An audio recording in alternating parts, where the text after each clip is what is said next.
Evening 4:25 అయింది. నేనైతే రెడీగా ఉన్నా. ఎక్కడికి అనుకుంటున్నారా? సంవత్సరంలో కేవలం ఒక్కసారి మాత్రమే దొరికే నిజరూప దర్శన చందనోత్సవంకి. రోడ్స్ అన్ని చూసి పర్లేదు, ఖాళీగానే ఉంది, తొందరగానే దర్శనం అయిపోద్ది, వెళ్ళిపోవచ్చు అనుకున్నాం. ఈ లోపే వచ్చేసింది ట్రాఫిక్. ఈ ట్రాఫిక్ నుంచి బయటపడడానికి మాకైతే హాఫ్ అన్ అవర్ వరకు పట్టింది అనుకోండి. ఇంకా ఎలా అయితే సింహాచలంకి అయితే వచ్చేసాం.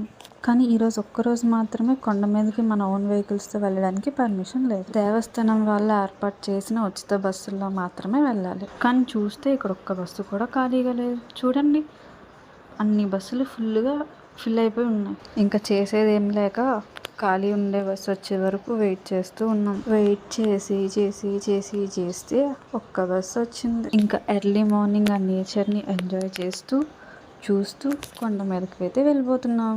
మళ్ళీ ఇలాంటి ఛాన్స్ ఎప్పుడు వస్తుందో, మళ్ళీ వస్తుందో రాదో తెలియదు. సో ఆ మూమెంట్ ఎంజాయ్ చేస్తూ వెళ్ళాలి. అసలు చందనోత్సవం అంటే ఏంటో తెలుసా?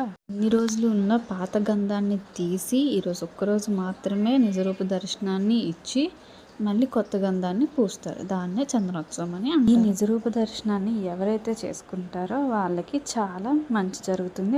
వాళ్ళు అనుకున్నవన్నీ కూడా తీరుతాయి. అలా కొన్ని లక్షల మంది వరకు వచ్చుంటారు ఈరోజు ఈ నిజరూప దర్శనాన్ని చేసుకోవడానికి. ఇంకా ఈ స్పెషల్ డే నేతి ఆ ఫ్లేవర్స్తో చాలా బాగా డెకరేట్ చేసి ఇంకా స్పెషల్గా చేశారు. ఈ ఫోటో నేను తీసింది కాదు, బట్ ఎవరైతే ఈ గుడికి వెళ్ళలేదో వాళ్ళకి దర్శనం చేసుకునే అవకాశం దొరుకుతుందని దొరికిన ఫోటోని అప్లోడ్ చేశాను. మొత్తానికి మంచిగా దర్శనం అయితే చేసుకొని బయటకు వచ్చేసాం.